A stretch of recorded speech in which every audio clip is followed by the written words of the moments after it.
Vous avez peut-être une société ou vous réfléchissez à créer une société. Voici quelques idées pour vous permettre de retirer de l'argent de votre société en optimisant vos taxes. Tout d'abord, évidemment, il y a le salaire. C'est la façon la plus intuitive de retirer de l'argent de sa société. Vous pouvez vous le verser mensuellement et ajuster en fonction de vos besoins. Cependant, entre l'impôt, les cotisations sociales et la taxe communale, le montant que vous percevrez réellement se réduira à presque la moitié. Ensuite, il y a les dividendes.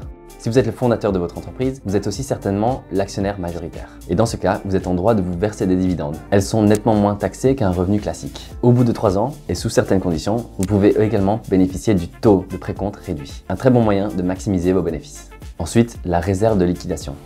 Si vous êtes patient, alors la réserve de liquidation fait partie des leviers comptables judicieux pour retirer de l'argent de votre entreprise. Le principe est simple, vous épargnez une certaine proportion de vos revenus annuellement pour vous constituer une réserve à laquelle vous ne toucherez pas pendant un certain temps. Au moment où vous placerez ces fonds, vous devrez payer 10% de taxes, et ce, sous réserve de laisser la somme de côté pendant au moins 5 ans. Le précompte mobilier dans ce cas ne sera que de 5%.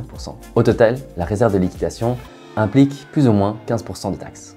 Ensuite, les pensions complémentaires. En tant que dirigeant d'entreprise, vous pouvez souscrire à un engagement individuel de pension. On appelle ça EIP. Vous épargnez alors à la fréquence de votre choix pour votre retraite. Ces versements ne sont que très faiblement taxés et sont fiscalement déductibles si le montant total de vos contributions à votre pension ne dépasse pas une certaine proportion de votre rémunération brute. Pour savoir exactement le montant que vous pouvez épargner sans dépasser les seuils de déductibilité, vous pouvez essayer le simulateur EasyVest. Ensuite, évidemment, les frais professionnels déductibles.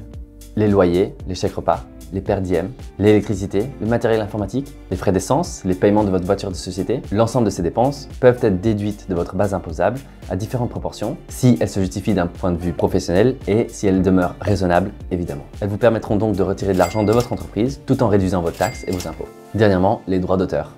Le régime des droits d'auteur vise à protéger votre propriété intellectuelle et vos créations. Cela concerne vos sites web, vos dessins techniques, vos œuvres graphiques, vos textes ou encore vos chansons. C'est un levier fiscalement très intéressant pour les professionnels créatifs. Vos créations sont alors considérées comme du revenu mobilier et sont taxées à un taux très avantageux. Vous l'aurez compris, il y a de nombreuses manières de se rémunérer en tant que dirigeant d'entreprise. À vous de placer le curseur où vous voulez, de diversifier les leviers afin de maximiser votre rentabilité. Bonne chance dans votre projet, merci d'avoir regardé et à la prochaine.